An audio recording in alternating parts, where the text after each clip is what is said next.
Hello student, welcome back to my YouTube channel R classes. तो student, आज के video lecture में हम क्लास 12 केमिस्ट्री के पेपर को डिस्कस करने वाले हैं। यानी किस तरीके से आपके बोर्ड एग्जाम में केमिस्ट्री का पेपर पूछा जाएगा, इस पर हम बेहतरीन तरीके से डिस्कस करने वाले हैं। तो स्टूडेंट, हम स्टार्ट करते हैं। सबसे पहले आप जब पेपर पाएंगे तो यहाँ पर आपको लिखा रहेगा कि ये पेपर सन 2025 का है और रसायन विज्ञान लिखा रहेगा, रसायन विज्ञान का पेपर है। फिर इसमें आपको समय 3 घंटा 15 मिनट का दिया जाएगा और पूर्णांक आपके 70 नंबर के होंगे। प्रारंभ में 15 मिनट परीक्षार्थी को प्रश्न पढ़ने के लिए निर्धारित है, क्योंकि 15 मिनट आपको प्रश्न पढ़ने के लिए दिए जाएंगे। सभी प्रश्न करना अनिवार्य है। प्रत्येक प्रश्न के निर्धारित अंक उसके समक्ष दिए गए हैं।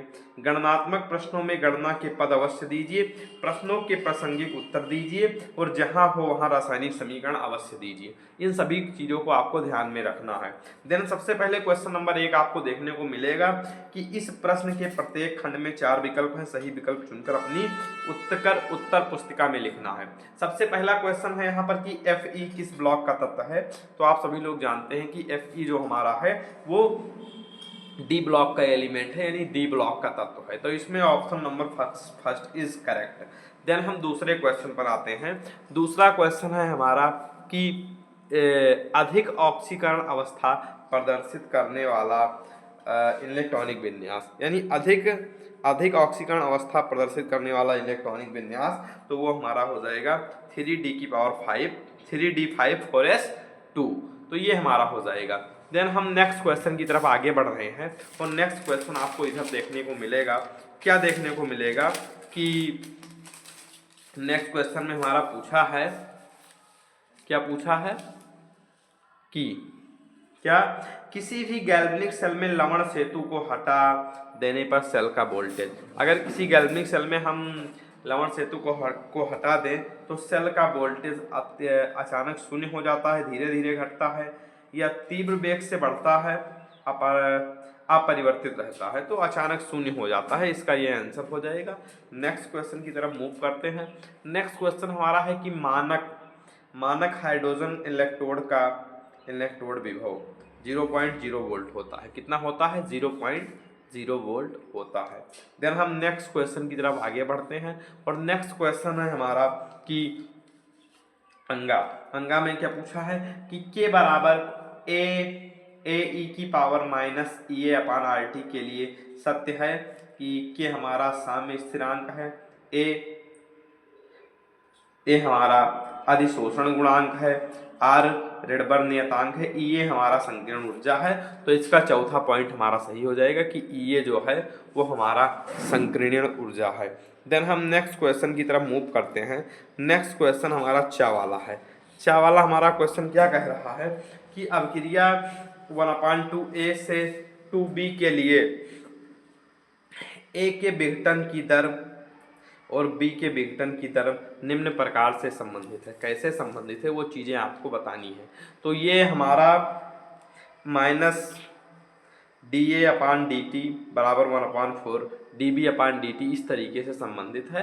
अब हम नेक्स्ट क्वेश्चन की तरफ मूव करते हैं। नेक्स्ट क्वेश्चन है हमारा कि एथिलीन की विभिन्न अनुनादी संरचना लिखिए। तो आप एथिलीन की विभिन्न अनुनादी संरचना को लिखेंगे। उसके बाद अभिक्रिया के वेग पर ताप तथा सांद्रता का क्या प्रभाव पड़ता है, इसको हम लेकर आए हैं कि अभिक्रिया के वेग पर प्रभाव। काफी मोस्ट इंपॉर्टेंट क्वेश्चन है, हम यहाँ पर लिखकर लेकर आए हुए हैं कि अभिक्रिया के दर पर, अभिक्रिया की दर बोले या अभिक्रिया की वेग बोले एक ही बात है। तो अभिक्रिया की दर को प्रभावित करने वाले कारक, तो किसका किसका पूछा है हम देख ले यहाँ पर। ताप और सांद्रता किसका किसका पूछे हैं, ताप और सांद्रता दो चीजों का पूछा गया है। तो हम स्टार्ट करते हैं। ताप, अभिक्रिया की दर को प्रभावित करने वाले कारक कौन कौन से हैं। तो ताप बढ़ाने पर अभिक्रिया की दर बढ़ जाती है तथा सांद्रता अधिक होने पर भी अभिक्रिया की दर बढ़ जाती है। तो इस क्वेश्चन का आंसर आप इस तरीके से लिखेंगे जैसे हमने सुंदर सुंदर लिख रखा है। अब हम नेक्स्ट क्वेश्चन की तरफ मूव करते हैं। नेक्स्ट क्वेश्चन है हमारा कि ये हमारा दिया हुआ है, इसके जलीय विलयन में उत्पन्न आयनों को लिखना है। इस यौगिक में Fe की ऑक्सीकरण संख्या कितनी है, इसको आपको लिखना है। देन हमारा गैल्वेनिक सेल तथा विद्युत अपघटनी सेल में अंतर है। तो इस क्वेश्चन को भी हम इसका सॉल्यूशन लेकर आए हैं। हम कुछ क्वेश्चन का सॉल्यूशन आपको बता दे रहे हैं कि कैसे आपको लिखना है। देन और क्वेश्चन आप पढ़ रहे हैं तो आप खुद ही कर लेंगे। क्या है कि विद्युत अपघटनी सेल और गैल्वेनिक सेल में अंतर आपको लिखना है इस तरीके से। एक तरफ आपको विद्युत अपघटनी सेल डालना है, एक तरफ विद्युत गैल्वेनिक सेल। 2 नंबर में पूछा है तो आप 2-2, 3-3 पॉइंट लिख सकते हैं, हालांकि हम यहाँ पर 5-5 पॉइंट लाए हैं। तो इसमें बाह्य स्रोत की आवश्यकता होती है, विद्युत गैल्वेनिक सेल में बाह्य स्रोत की आवश्यकता नहीं होती। यह विद्युत ऊर्जा को रासायनिक ऊर्जा में परिवर्तित करता है, यह रासायनिक ऊर्जा को विद्युत ऊर्जा में परिवर्तित करता है। नेक्स्ट हमारा है कि इसमें धारा प्रवाहित करने पर रिडॉक्स अपक्रिया होती है, ये स्वतः रिडॉक्स अपक्रिया होती है इसमें। फिर इसमें क्या है, इसमें एक ही पात्र में इलेक्ट्रोड डुबोए जाते हैं, इसमें अलग अलग पात्रों में इलेक्ट्रोड डुबोए जाते हैं। इसमें लवण सेतु की आवश्यकता नहीं होती, इसमें लवण सेतु की आवश्यकता होती है। तो ये रहे अंतर गैल्वेनिक सेल और अपघटनी सेल में। तो ये चीज़ें आप लिख देंगे। जब हम नेक्स्ट क्वेश्चन की तरफ आगे बढ़ते हैं, नेक्स्ट क्वेश्चन हमारा है कि इसका मोल अंश ज्ञात करना है।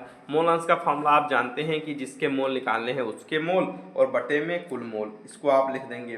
फिर इसमें क्या करना है, विलेन की नॉर्मलता ज्ञात करनी है, नॉर्मलता का फॉर्मूला लगाएंगे। फिनॉल के महत्वपूर्ण अनुप्रयोग का उल्लेख करेंगे और हमारे शरीर में हार्मोन्स की क्या भूमिका है इसको भी आप दर्शाएंगे। काफ़ी मोस्ट इंपॉर्टेंट क्वेश्चन हो जाता है। देन हम नेक्स्ट क्वेश्चन की तरफ आगे बढ़ते हैं। नेक्स्ट क्वेश्चन है हमारा कि रोजनमुंड अपचयन, काफ़ी मोस्ट इंपॉर्टेंट क्वेश्चन है कि रोजनमुंड अपचयन पर एक संक्षिप्त टिप्पणी लिखना है, ये चीज़ आप लिखेंगे और इसमें समीकरण हमको देना है।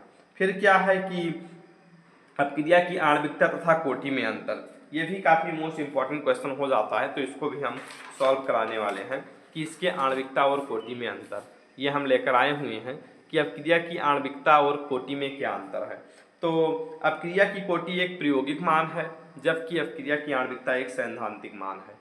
और अपक्रिया की कोटि यह भिन्नात्मक संख्या हो सकती है, यह सदैव पूर्ण संख्या होती है, यह शून्य भी हो सकती है, यह कभी शून्य नहीं होती।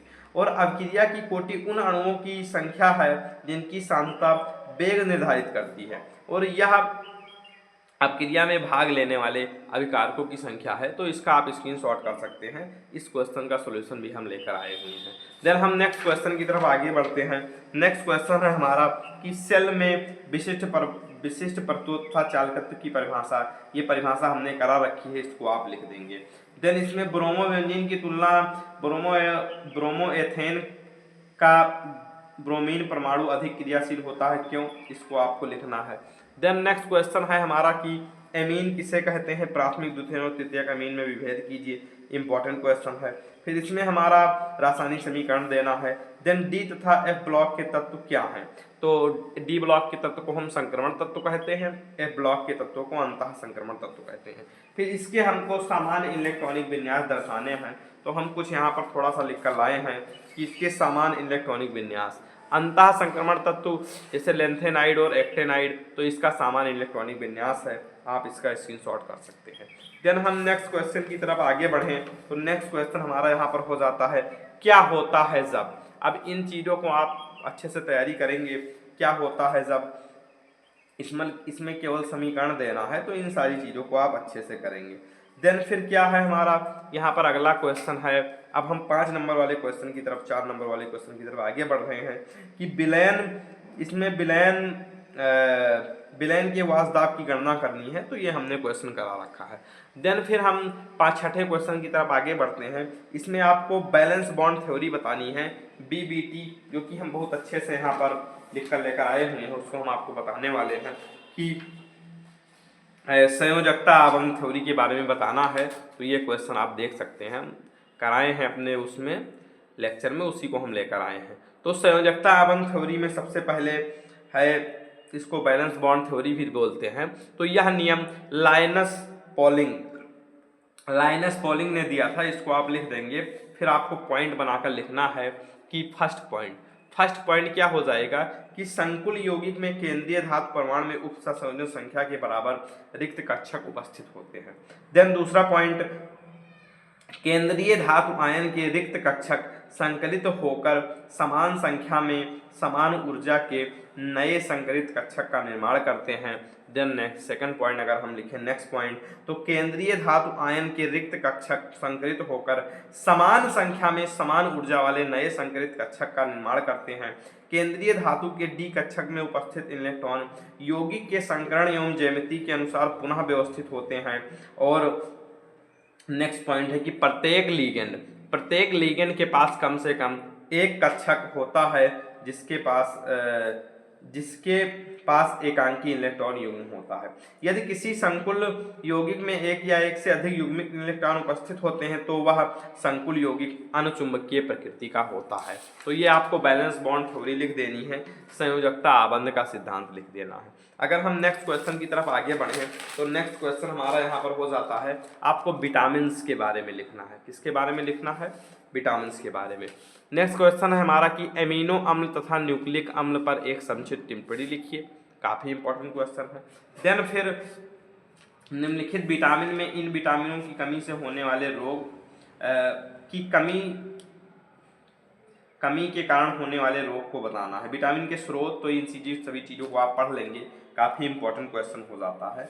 देन हम अगर नेक्स्ट क्वेश्चन की बात करें तो इसमें आपको यहाँ पर क्या होता है जब में बताना है। ये दोनों क्वेश्चन आप देख सकते हैं कि निम्नलिखित को कैसे प्राप्त करना है, केवल समीकरण देना है। तो ये काफ़ी मोस्ट इंपॉर्टेंट क्वेश्चन हो जाता है। देन अगर हम क्वेश्चन नंबर 5 की बात करें तो क्यूमीन से फिनॉल प्राप्त करने के लिए अपक्रिया का समीकरण देना है। इसमें जिंक और सांद्र HNO3 ब्रोमीन जल, तो इन सारे क्वेश्चन को आप कर सकते हैं। देन उसके बाद फिर आपको यहाँ इंग्लिश वाला वर्जन देखने को मिलेगा।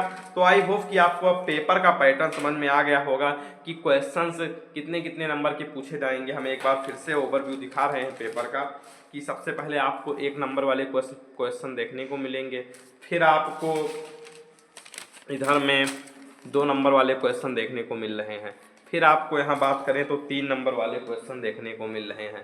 3 नंबर वाले क्वेश्चन के बाद फिर आपको 4 और 5 नंबर वाले क्वेश्चन देखने को मिलेंगे। तो आई होप कि आपको यह पेपर अच्छे से समझ में आ गया होगा। और अगर आपको पेपर का ओवरव्यू अच्छे से मिल गया है तो आप वीडियो को लाइक करिए, चैनल को सब्सक्राइब करिए, बेल आइकन को प्रेस करिए ताकि रोज़ आने वाले वीडियो के नोटिफिकेशन सबसे पहले आपके पास पहुँचे। मिलते हैं नेक्स्ट वीडियो में नेक्स्ट टॉपिक के साथ। तब तक के लिए बाय बाय, जय हिंद।